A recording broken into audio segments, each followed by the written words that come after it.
हर घर में आजकल एक ही लड़ाई चल रही है, बच्चे और उनका मोबाइल। हम सब परेशान है कि बच्चे घंटों तक स्क्रीन पर आखिर देख क्या रहे हैं। आज का डीप डाइव इसी समस्या पर है, लेकिन एक बिल्कुल अलग नजरिए से। हमारे पास जो स्रोत है वो एक कमाल की रणनीति पेश करते हैं। मिशन ये है कि इस मोबाइल को, जो अभी एक खिलौना या ध्यान भटकाने वाली चीज है, उसे सीखने, कुछ बनाने और शायद करियर बनाने के लिए एक प्रोफेशनल टूल में कैसे बदला जाए। चलिए इसमें गोता लगाते हैं। बिल्कुल, और यहाँ असली जड़ स्क्रीन टाइम नहीं है। अच्छा। असली समस्या है पैसिव कंजम्पशन, मतलब बिना सोचे समझे घंटों तक बस रील्स और वीडियो स्क्रॉल करते जाना। रिसर्च साफ दिखाती है कि इससे बच्चों में चिड़चिड़ापन, अकेलापन और एक तरह की वो मानसिक थकान बढ़ती है। सही है। तो सबसे पहला कदम है सोच बदलना। फोन को एक खिलौना नहीं बल्कि एक पावरफुल स्टूडियो की तरह देखिए। एक स्टूडियो, ये सुनने में तो अच्छा लगता है, पर क्या ये असल में मुमकिन है?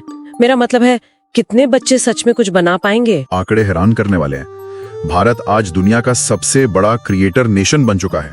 ओह, आपको अंदाजा है कि पिछले 3 सालों में यूट्यूब ने भारतीय क्रिएटर्स को कितने पैसे दिए हैं? कितने? 21,000 करोड़ रुपए से ज्यादा। क्या बात कर रहे हैं? हाँ, ये पिछले साल की पूरी फिल्म इंडस्ट्री की कमाई से भी ज्यादा है। तो ये कोई छोटा मोटा शौक नहीं है, ये एक पूरी समानांतर अर्थव्यवस्था है। अवसर बहुत बड़ा है, बस सही दिशा चाहिए। ठीक है, तो ये सिर्फ एक सपना नहीं है, तो फिर एक आम परिवार इस दिशा में पहला कदम कैसे उठाए? फोन छीन लेना तो कोई हल नहीं है। फोन छीनना सबसे बड़ी गलती है। परिवार को मिलकर कुछ नियम बनाने चाहिए, जैसे टेक फ्री जोन। मतलब खाने की मेज पर कोई डिवाइस इस्तेमाल नहीं होगा। बिल्कुल। या फिर एक फैमिली मीडिया प्लान बनाएं जिसमें यह तय हो कि कौन सी एक्टिविटी एक्टिव है, जैसे कुछ बनाना या सीखना, और कौन सी पैसिव है, जैसे सिर्फ वीडियो देखना। एग्जैक्टली। ये बात सही है। मतलब बच्चे को ये सिखाना कि वो फोन का इस्तेमाल कैसे कर रहा है। और अगर बच्चे की दिलचस्पी सिर्फ गेम्स में हो तो उसे क्रिएटर कैसे बनाए? अरे ये तो सबसे अच्छा मौका है।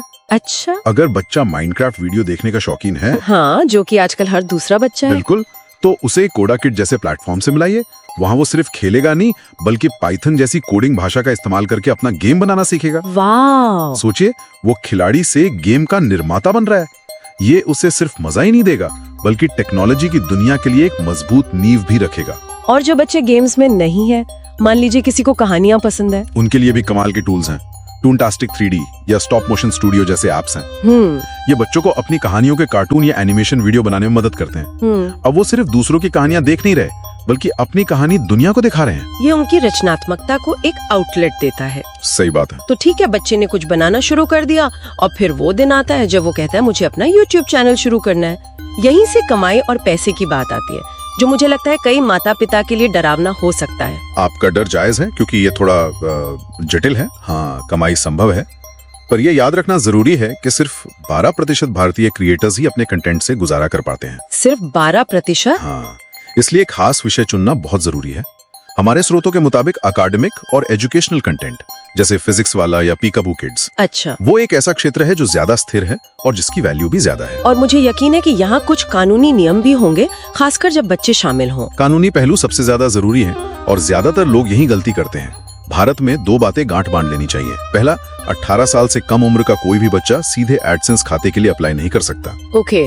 चैनल को कानूनी तौर पर माता पिता या गार्डियन के एडसेंस खाते से जोड़ना अनिवार्य है। सारा पैसा और नियंत्रण बड़ों के हाथ में रहता है। और दूसरा है भारत का नया डेटा प्राइवेसी कानून, DPDP एक्ट। ये साफ कहता है कि 18 साल से कम उम्र के बच्चों को सोशल मीडिया इस्तेमाल करने के लिए माता पिता की पक्की इजाजत चाहिए। मतलब प्लेटफॉर्म्स को ये साबित करना होगा कि माता पिता ने सच में सहमति दी है। वाह, तो ये सिर्फ कंटेंट बनाने के बारे में नहीं है, ये तो बच्चों को जिम्मेदारी और यहाँ तक कि फाइनेंशियल लिटरेसी सिखाने का भी एक मौका बन गया। यही तो इसका सबसे खूबसूरत हिस्सा है। कमाई को सीधे बच्चे के हाथ में देने के बजाय उसे एक ट्रस्ट खाते में डालें। सही है। इससे आप उसे लंबी अवधि की वित्तीय योजना, बचत और निवेश का महत्व सिखा सकते हैं। को उसका सही इस्तेमाल करने के लिए सशक्त बनाना है। ये पैसिव उपभोग से एक्टिव निर्माण की ओर एक यात्रा है। बिल्कुल सही। ये बच्चे की मानसिकता को एक यूजर से एक क्रिएटर में बदलने का सफर है। हाँ। एक सशक्त निर्माता। और जाते जाते हमारे लिसनर के लिए एक विचार, स्रोत एक ट्रस्ट अकाउंट का सुझाव देते हैं ताकि बच्चे की कमाई उसके भविष्य के लिए सुरक्षित रहे। लेकिन ये एक बड़ा सवाल खड़ा करता है, अगर किसी बच्चे का डिजिटल क्रिएशन एक पारिवारिक व्यवसाय बन जाए तो माता पिता, मैनेजर और संरक्षक कि भूमिकाओं के बीच नैतिक रेखा कहाँ खींची जाए ताकि बच्चे का बचपन और उसकी भलाई हमेशा सबसे पहले रहे।